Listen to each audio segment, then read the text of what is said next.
Good morning, everyone. I'm Dr. Viswanath Aluru, attending physician in physical medicine and rehabilitation at Oxford Health in New Orleans.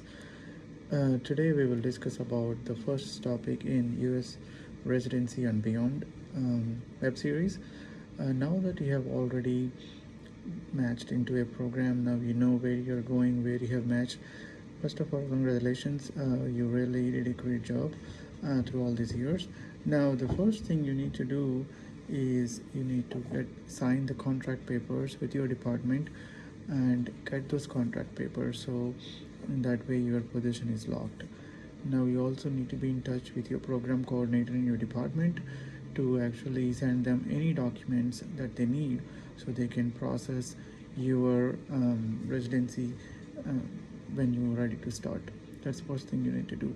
And also you should definitely enjoy these moments with your parents, with your siblings, close family members, and any close friends. Definitely take some time, go on a vacation, but again be safe and be healthy, so because you have to start your first year residency in a couple of months.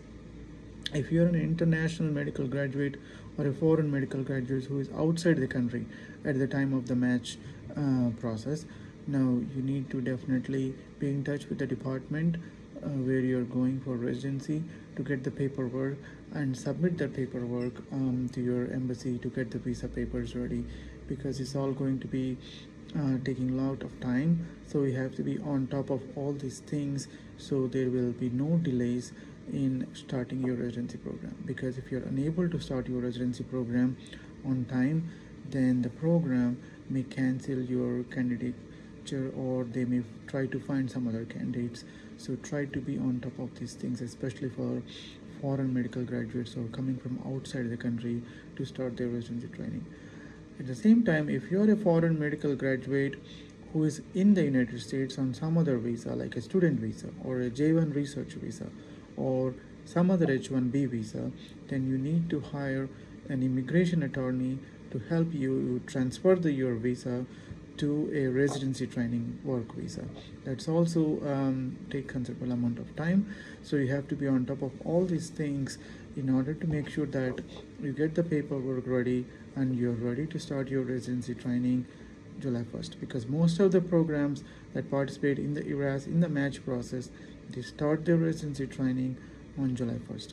But if you have applied to some off-cycle positions, they may have a different start timings that you have to check with your program. So I mentioned about visa requirements for IMGs in my book, Pathway to US Residency and Match. So if you have not purchased this book, you should definitely check out this. I mentioned everything very clearly, what are the requirements. And another important thing is, based on which state you are going to go to your residency training, you should look up online. I have also mentioned about the state specific licensing requirements in my book, so it's very clearly written. You can also visit Federation of State Medical Board website to find out which state you are going, what are the licensing requirements for each state. For example, some states need a residency training license, temporary license in order to start residency. Some state they do not need a temporary license. You can work under hospital attending license, so you should check.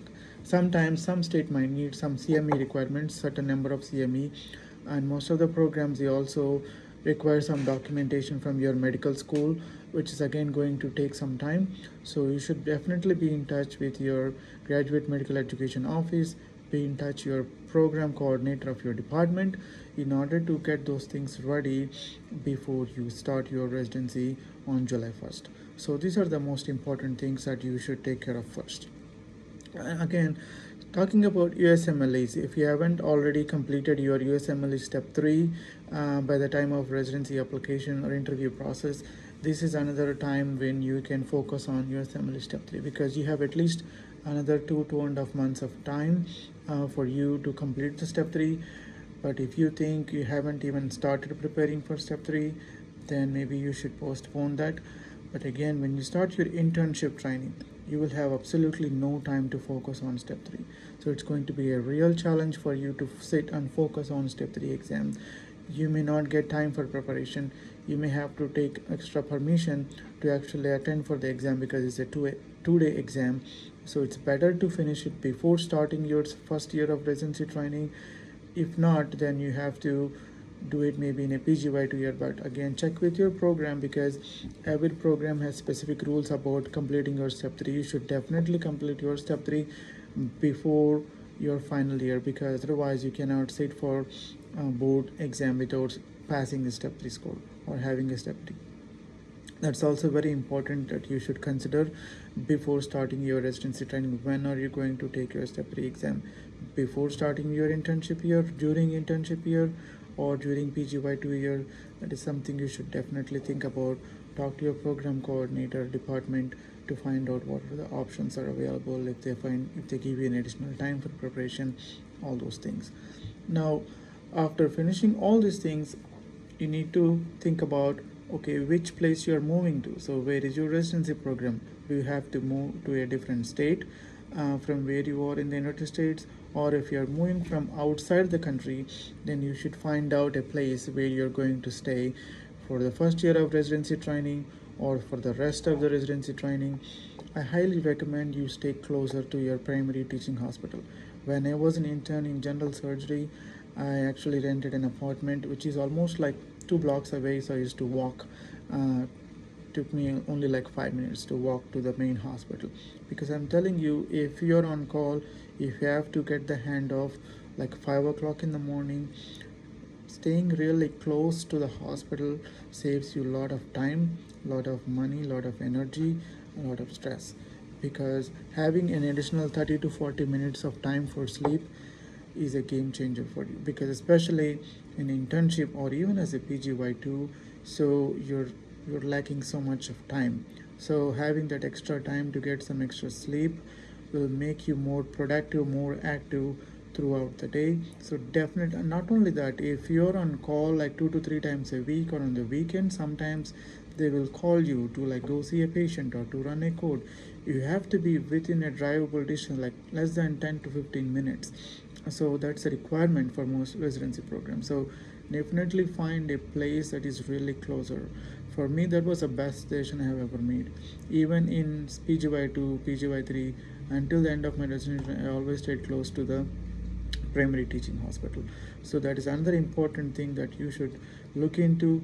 Do some research, find places, or talk to your program coordinator to find out, or talk to your residents in the program to find out where all they are all staying, what are the good places close to the hospital, primary teaching hospital. Another important thing is you should definitely work on getting your vehicle license. Driver's license is the most important thing, and you should also get a vehicle, because there will be several teaching hospitals, several places that you need to go to for your rotations. Without a license, without a vehicle, you have to rely on public transport. You have to rely on some you know other services called transport services or friends, which is going to be a challenge. So I highly recommend you focus on those things in the 2 months. Most of the programs will have their orientation starting in second or third week of June, because they start their residency training July 1st. So you should definitely sign your apartment or house contract starting June 1st, and you should plan moving to that location by June 1st or first week. In that way, you can get used to the location, you can settle down, and you will be ready for the orientation. So with this, I'm going to end this video. In the next video, we will talk about residency orientation process, and I hope to see you all in another video. Good luck, all the best.